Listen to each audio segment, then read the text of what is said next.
একটি ভালোবাসা যা বলা হয়নি, একটি ভালোবাসা যা শেষ হয়নি, একটি চিঠি যা কোনোদিন পৌঁছায়নি। এটা জীবনের নাটক, সত্য ঘটনা অবলম্বনে। আমি রাসেল। আমার জীবনের শুরুটাই ছিল একটা হার দিয়ে। জন্মের কিছুদিন পরেই আমার বাবা মারা যান। আমার তখন কিছুই মনে নেই, কিন্তু ছোটবেলা জুড়ে ছিল সেই অনুপস্থিতি, যেটা চোখে দেখা যায় না, তবুও প্রতিদিন মনে পড়ে।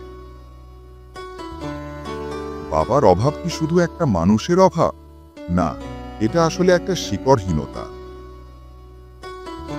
আমি বড় হয়েছি আমার মামার সংসারে, ঢাকায় মামার বাড়ি। সেখানে আমার এক মামানি ছিলেন, যিনি আমাকে নিজের সন্তানের মতো আগলে রেখেছিলেন।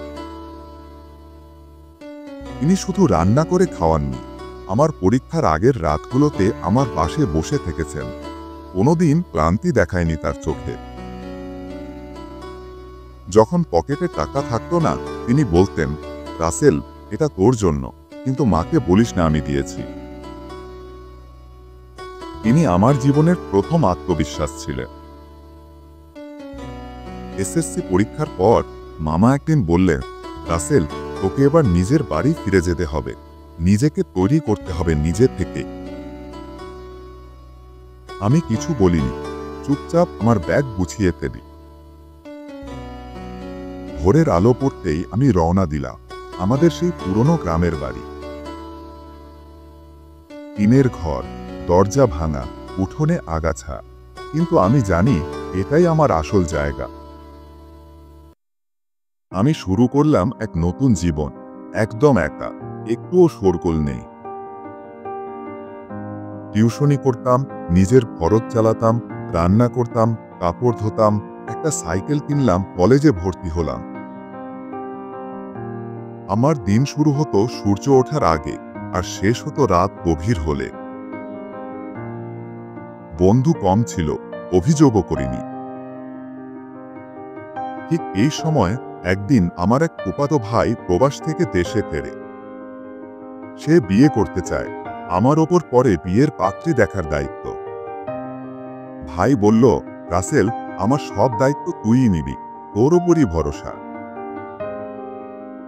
আমি হেসে বললাম, চলেন ভাইয়া, আমি পাত্রী দেখে দিব, কিন্তু বিয়ে আপনাকেই করতে হবে। আমরা একদিন যাই পাশের এক গ্রামে। সেখানে মেয়েটির পরিবার আমাদের স্বাগত জানায়। আমরা বসি, চা আসে, পরিচয় হয়, পাত্রী আসে, সবই খুব স্বাভাবিক।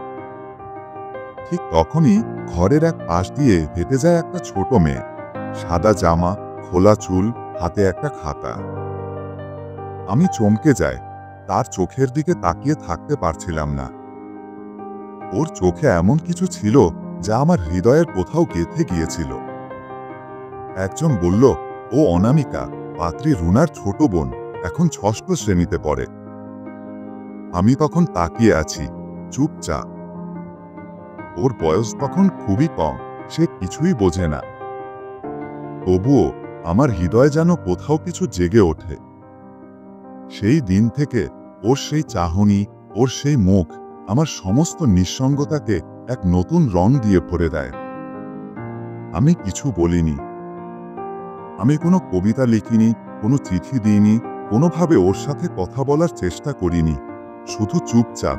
আমি চেয়েছিলাম সে একদিন বড় হবে, তখন আমি বলবো। এটা প্রেম নয়, এটা ছিল একরকমের শ্রদ্ধা, একরকমের নীরব ভালোবাসা, যেখানে শব্দের চেয়ে অনুভব ছিল গভীর। সেই দিনের পর থেকে আমি প্রতিদিন কলেজে যেতাম, কিন্তু সেই একটা মুহূর্ত যেখানে আমি তাকিয়েছিলাম, সে কোথাও যায়নি আমার হৃদয় থেকে। এভাবেই শুরু হয়েছিল আমার জীবনের সেই অধ্যায়, যেটা এখনো শেষ হয়নি। আমি তাকে দেখেছিলাম, কিন্তু কিছু বলিনি। চলবে।